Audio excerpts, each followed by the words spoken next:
मित्रांनो, नमस्कार.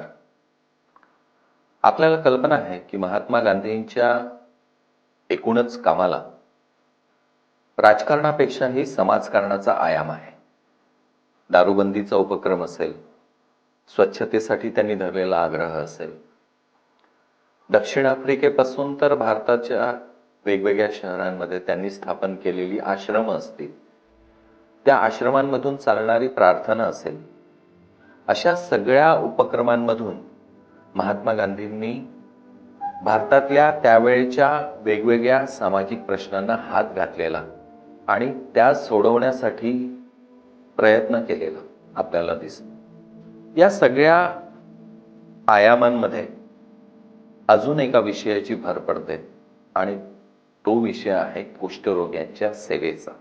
एकदा परचुरे शास्त्री नावाचे एक गृहस्थ ज्यांना कुष्ठरोग झालेला होता, ते महात्मा गांधींना भेटण्यासाठी म्हणून गेले.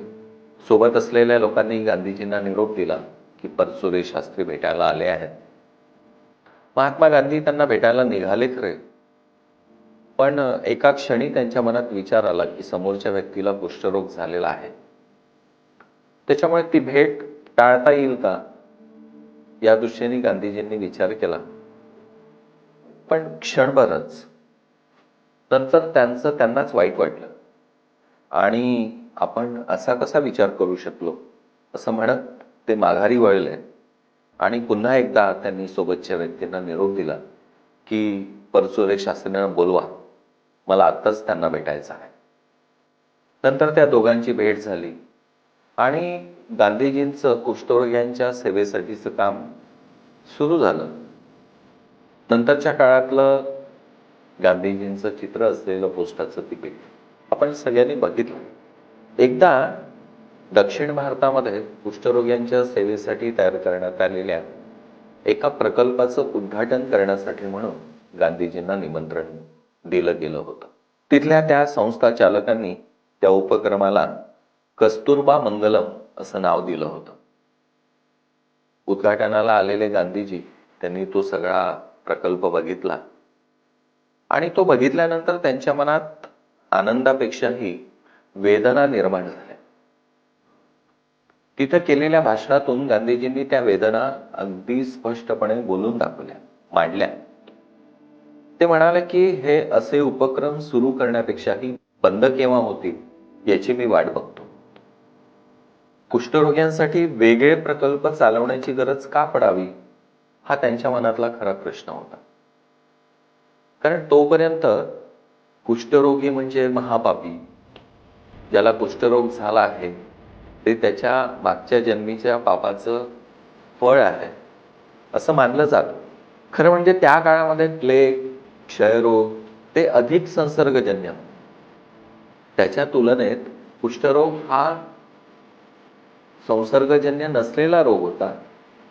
पण प्लेगच्या बाबतीत कोणीही पाप पुण्याच्या संकल्पना कधी जोडलेल्या कोणी बघितल्या नव्हत्या. पण कुष्ठरोगांच्या बाबतीत मात्र नेमकं हे व्हायचं. लोक अशा रोग्यांना घरातून हाकलून द्यायचे. अगदी घरात नातू जन्माला आलेला आहे याची फक्त बातमी कानावर पडायची, त्याचं दर्शन मात्र कधीच व्हायचं नाही.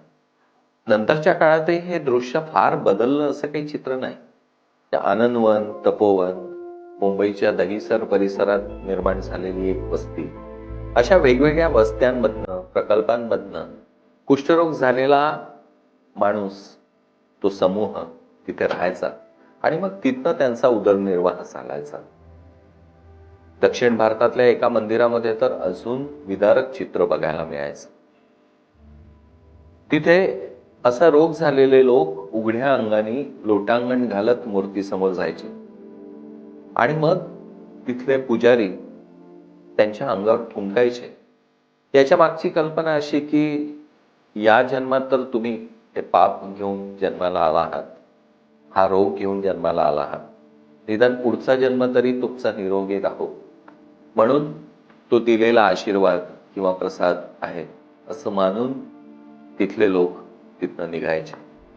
भारतीय जनमानसातला या रोग्यांबद्दलचा किंवा एकूणच वेगवेगळ्या सामाजिक प्रश्नांबद्दलचा दांभिकपणा हा त्यातनं स्पष्ट होतो. या आंतरजातीय विवाहाचा मुद्दा असेल किंवा मग समाजातल्या कुप्रथांविरुद्धची भूमिका असेल, व्यक्तीनुसार, प्रसंगानुसार या माणसाच्या भूमिका बदलत जाणाऱ्या या आपण सातत्याने बघत आलो आहोत. त्याच्या विरुद्ध करायचं काय? तर संत गाडगेबाबांचं छान उदाहरण आहे की वारीमध्ये गर्दी करून जाणारे लोक पंढरपुरात पोहोचले की विठुरायाच्या दर्शनासाठी म्हणून रांग लावणारे लोक एकीकडे आणि या गर्दीने केलेली घाण स्वच्छ करणारे संत गाडगेबाबा दुसरीकडे, असं दोन विरुद्ध टोकांवरचं हे चित्र त्या समाजाने अनेकदा बघितलेलं, अनुभवलेलं आहे. मुद्दा कुष्ठरोग्यांच्या बाबतीतला असो किंवा आणखी कुठलाही, आता गरज आहे ती मनातली घाण स्वच्छ करण्याची. चला आपण सगळे त्या दिशेने प्रयत्न करूया.